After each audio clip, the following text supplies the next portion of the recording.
Hello guys, so this movie will be quick guide how to install this camera, and then it's gonna be review speaking about functionality of this camera.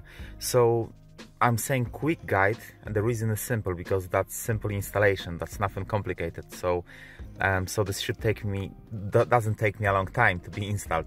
Anyway, to install this camera, what you will need on the first place is to measure position of this camera in your car and the wire which will provide the power to it. And the reason is simple because depending on the position where you got the lighter, you might need to find different way to provide the wire just to reach the camera. Also, what you will need is the application called RoadCam. RoadCam is the app which allows you to connect wirelessly. So if you don't have Android radio, that's not a problem because you can use this RoadCam application on your phone, and this will allow you to connect and control the camera wirelessly, so you don't need any wires.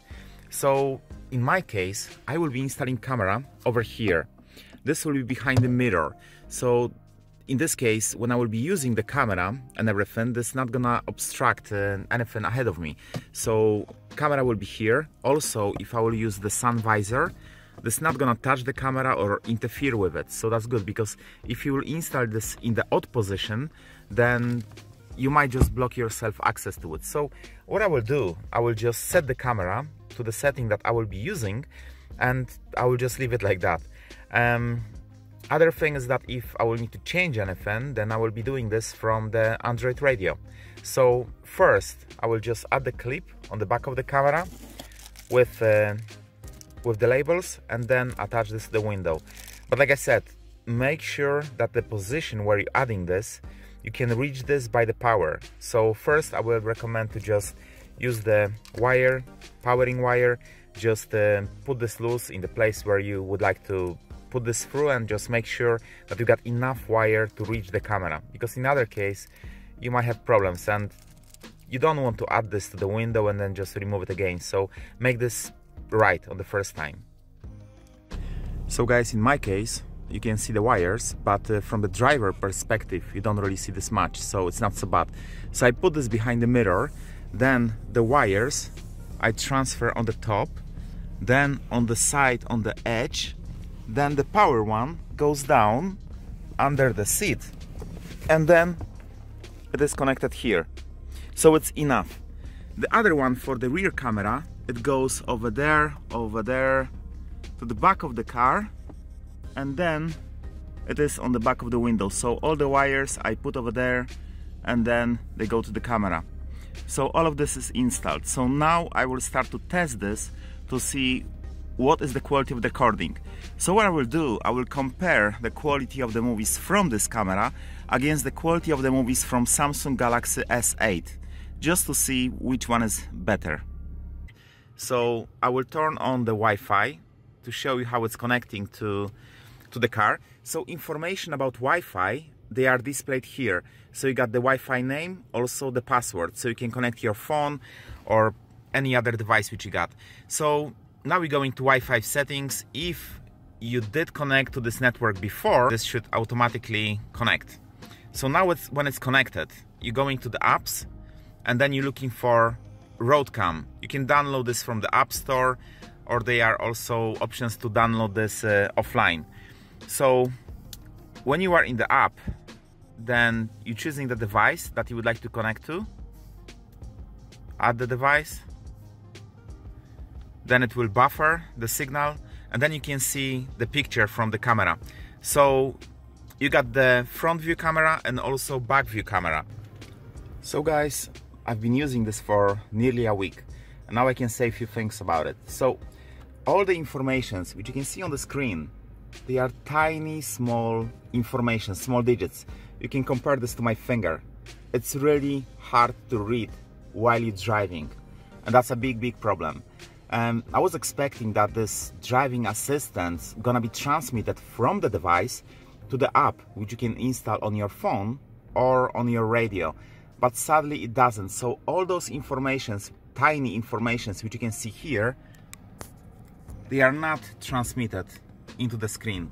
As you can see, the screen is free from any of the informations, so nothing from here has been transmitted. which means that all the driving assistance, it's useless, because physically when you're driving, you're not gonna be able to see anything on such a small screen. So I will say that this is a big minus. The plus of this device, the big plus, is the quality of the picture. I will say that it records very good quality movies as a full HD.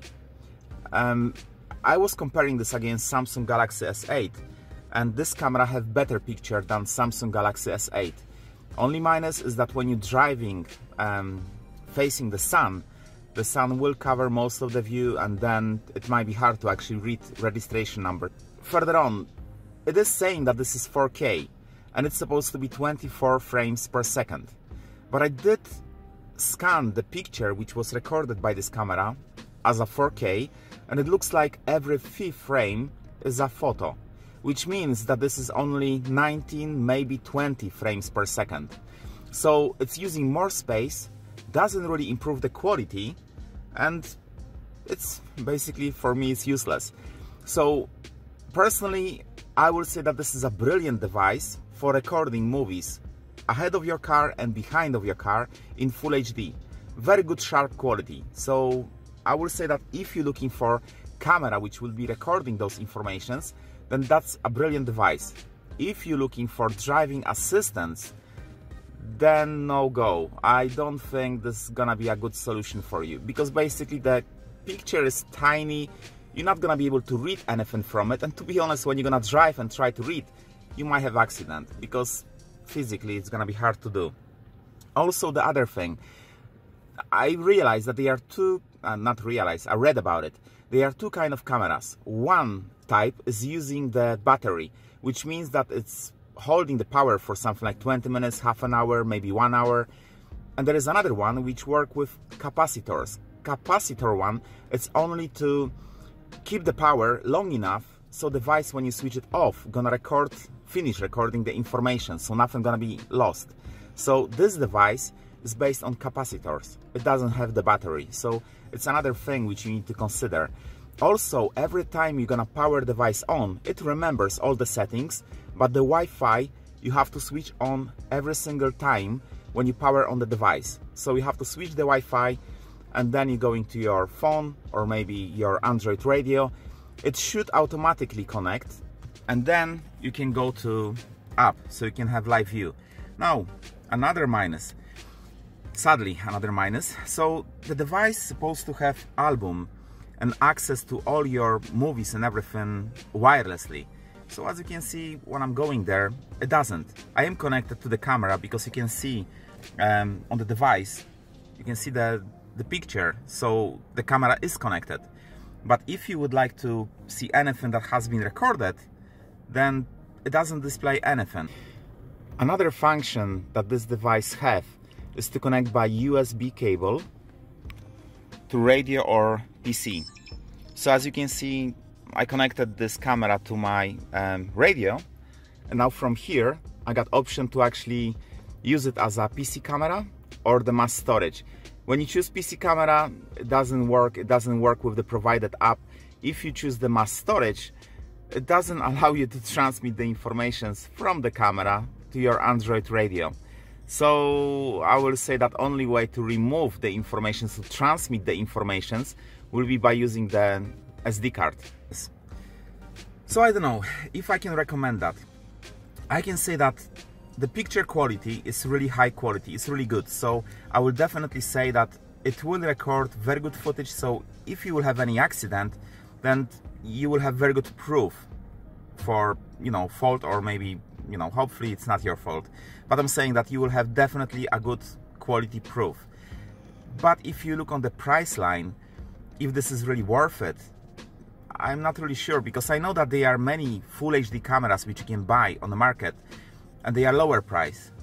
I will not consider this device as a 4K camera or as a driving assistance device. But if you're gonna buy this, it's up to you. To be honest, I am happy with the quality of the recording, so that's fine. I am also disappointed with the driving assistance, because what I was hoping, what I thought is gonna happen, is that all those informations will be displayed here. So when I will be driving, I will see perfectly clear picture, whatever is ahead of me or behind me. or have maybe option to control the camera. But if you go to the camera, to the device, only control which you have is to start recording, stop recording, or take the photo. This is the all control which you have. You don't have any more functions. Also, you cannot switch between the pictures, so the rear camera is here, the front one is here, and this is it.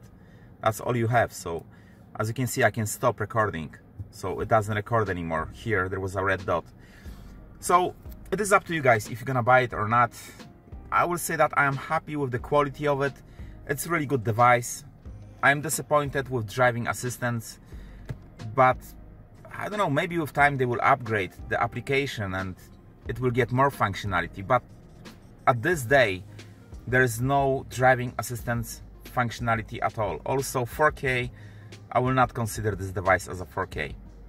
Anyway, I hope you like my movie. I'm sorry that I had to bring so many bad things about it, but I'm making honest review. This is not to advertise the product, this is to share my experience about the product. So I hope you enjoy the movie. Thank you very much for watching, and I wish you a good day.